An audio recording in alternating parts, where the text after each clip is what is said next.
दोस्तों, पतंजलि योग सूत्र के चौथे अध्याय में आपका स्वागत है। हमने पिछले अध्याय में जाना कि कैसे अभ्यास और वैराग्य द्वारा चित्त में वृत्तियों का निरोध करना है। परंतु दोस्तों, याद रखना, यह स्थिति एक दिन में प्राप्त नहीं होगी। इसके लिए हमें निरंतर अभ्यास करना पड़ेगा और एक दिन योग की जो सर्वोच्च अवस्था है समाधि, वहाँ तक पहुँचेंगे। तो इस अध्याय में हम समाधि के बारे में अच्छी तरह समझेंगे। तो दोस्तों, समाधि दो प्रकार की होती है, संप्रज्ञात और असंप्रज्ञात। तो दोस्तों, थोड़ा थोड़ा समझ लेते हैं कि आखिर ये संप्रज्ञात और असंप्रज्ञात समाधि होती क्या है, ताकि आगे के सूत्र हमें अच्छी तरह समझ में आए। तो संप्रज्ञात समाधि वो समाधि है जब आप प्रकृति में रहकर अपने मन को शांत कर लेते हैं। इस समाधि में आपको संसार का ज्ञान होता है, लेकिन जब आप असंप्रज्ञात समाधि में जाते हैं तो आप प्रकृति से दूर चले जाते हैं, आप प्रकृति से परे हो जाते हैं, आत्मन के सच्चे अर्थ को समझ लेते हैं और प्रकृति के गुणों से रहित हो जाते हैं। तो दोस्तों, अब हम बढ़ते हैं अपने अगले योग सूत्र की ओर, जो कि योग सूत्र का 17वां सूत्र है, वितर्क विचार आनंद अस्मिता रूप अनुगमात संप्रज्ञात। तो यहाँ बताया जा रहा है कि आप इन चार चीज़ों से संप्रज्ञात समाधि को पाते हैं। पहले बोला गया है वितर्क, इसमें आप एक आलंबन चुनते हैं। फिलहाल आलंबन तो आपको इन चारों वितर्क विचार आनंद अस्मिता सभी में चुनना पड़ेगा। बस फर्क ये है कि चारों में आलंबन अलग अलग होगा। तो जब आप वितर्क में जाते हैं तो इसमें आलंबन ये पंच महाभूत होते हैं जिनसे ये प्रकृति बनी है। तो आप चाहें तो अग्नि का आलंबन ले सकते हैं, उसके लिए एक दिया जलाएं और उस पर ध्यान एकाग्रित करें, या जल का आलंबन ले सकते हैं, जैसे बहती हुई नदी की धारा पर मन एकाग्रित करें, या फिर किसी बाहरी वस्तु पर ध्यान एकाग्रित करें, क्योंकि सभी चीज़ें इन पंच महाभूतों से ही बनी हुई हैं। इसको एक सरल उदाहरण से समझते हैं। मान लीजिए कोई साधक शिवलिंग पर ध्यान करता है, तो पहले वह शिवलिंग की आकृति, रंग और रूप देखता है, फिर धीरे धीरे उसका पूरा मन उसी रूप में विलीन हो जाता है। अब बाहर के सारे विचार खत्म हो जाते हैं, केवल शिवलिंग पर ध्यान रहता है। तो इसे वितर्कानुगत संप्रज्ञात समाधि कहते हैं। अब इसके आगे आती है विचारानुगत संप्रज्ञात समाधि। इसमें आप पंच महाभूतों के परे चले जाते हैं। वितर्क में हम उन चीज़ों पर फोकस कर रहे थे जो इन पंच महाभूतों से बनी होती थी, लेकिन अब पंच महाभूत किससे बने हैं, अगर हम उन पर ध्यान केंद्रित करें, उन्हें आलंबन बनाएं, तो इसे विचारानुगत संप्रज्ञात समाधि कहते हैं। तो हमारे ये पंच महाभूत 5 तन्मात्राओं से मिलकर बने होते हैं, शब्द, रस, रूप, गंध और स्पर्श। इन 5 तन्मात्राओं से ही हमारे पंच महाभूत जन्म लेते हैं। तो जब आप इन तन्मात्राओं पर कॉन्सेंट्रेट करके ध्यान की अवस्था में जाते हैं तो इसे ही विचारानुगत समाधि कहते हैं। आइए इसको भी एक उदाहरण से समझते हैं।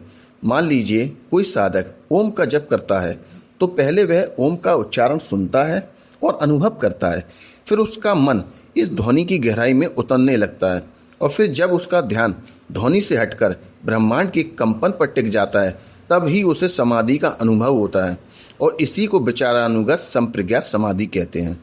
अब इसके आगे हम आनंदानुगत समाधि के बारे में जानेंगे। इसमें हम अपनी कॉन्शियसनेस पर ध्यान एकाग्रित करते हैं। मान लीजिए कोई साधक गहरी ध्यान की अवस्था में है, तो पहले वह पंच महाभूतों को छोड़ेगा, फिर उसके बाद ये पंच महाभूत जिन तन्मात्राओं से बने उसे भी छोड़ेगा, फिर अपने मन में उपस्थित उस शांति और उस आनंद पर कॉन्सेंट्रेट करेगा। तो इसी को आनंदानुगत संप्रज्ञात समाधि कहा गया है। और फिर इसी क्रम में जो अंतिम समाधि, जिसे हम अस्मितानुगत समाधि कहते हैं, में आप सब कुछ भूल जाते हैं और सबको अपना मान लेते हैं और सबको मैं बोलते हैं। अर्थात यहाँ पर अहम भाव पर कॉन्सेंट्रेट करने को बोला जा रहा है। सब कुछ को मैं से जोड़ने लगते हैं, जैसे अहम ब्रह्मास्मि। इसको एक उदाहरण से समझते हैं। मान लीजिए कोई व्यक्ति ध्यान करते करते इस स्तर तक पहुँच जाता है जहाँ ना तो उसे बाहरी संसार की स्मृति रहती है, ना विचार और ना ही सुख दुख की अनुभूति। उसके मन में केवल यह स्थिर रह जाता है कि मैं हूँ शुद्ध चेतना। परंतु साधक को उस मैं से परे परमात्मा का बोध अभी भी नहीं हुआ है, और चूंकि अहंकार अभी साधक ने छोड़ा नहीं है, अभी साधक के अंदर मैं का भाव रह गया है, इसलिए यह समाधि भी प्रकृति के अंदर मानी जाती है और संप्रज्ञात समाधि के अंदर आती है।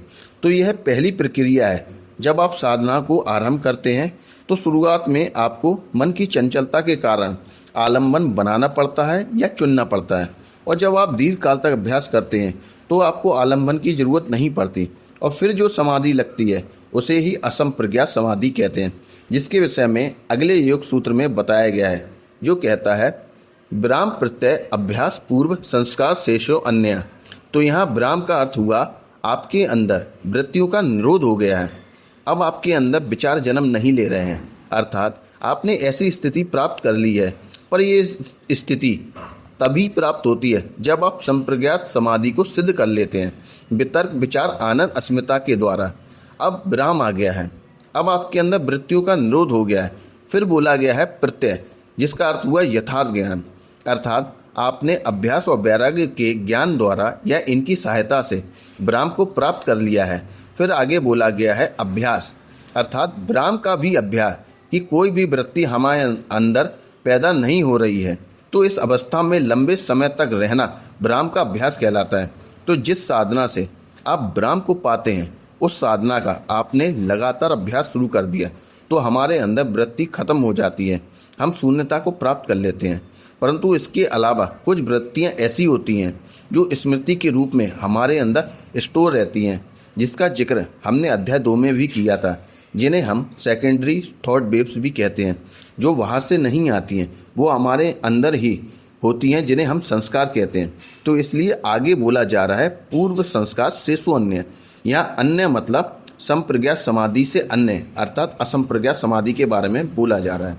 तो सूत्र का पूरा अर्थ हुआ कि जो असंप्रज्ञात समाधि है वहाँ आपके थॉट शून्य हो जाते हैं, आप ब्राह्मण की अवस्था में आ जाते हैं, परंतु पूर्व के संस्कार अभी भी आपके अंदर शेष बचे हैं, इसलिए आपका शरीर जिंदा रहता है। इस स्थिति को सर्वोच्च स्थिति बोला जाता है, क्योंकि इसमें आप कोई नया कर्म नहीं करते हैं, जिसकी वजह से आप कर्म में फंसते नहीं हैं। इस स्थिति को कैवल्य या मोक्ष भी कहते हैं, और ये स्थिति तब तक रहती है जब तक आपके जो पूर्व के संस्कार खत्म नहीं हो जाते हैं। तो इसलिए असंप्रज्ञात समाधि को सर्वोच्च समाधि कहते हैं, क्योंकि इसमें आप शरीर में रहते हुए भी शरीर का आभास नहीं रह जाता, बस आप पूर्व संस्कार बस इस जगत में रह जाते हैं। तो दोस्तों, इस वीडियो को यहीं तक रखते हैं। अब अगले वीडियो में हम आगे के सूत्रों पर चर्चा करेंगे। तब तक के लिए धन्यवाद। आपका मंगल हो।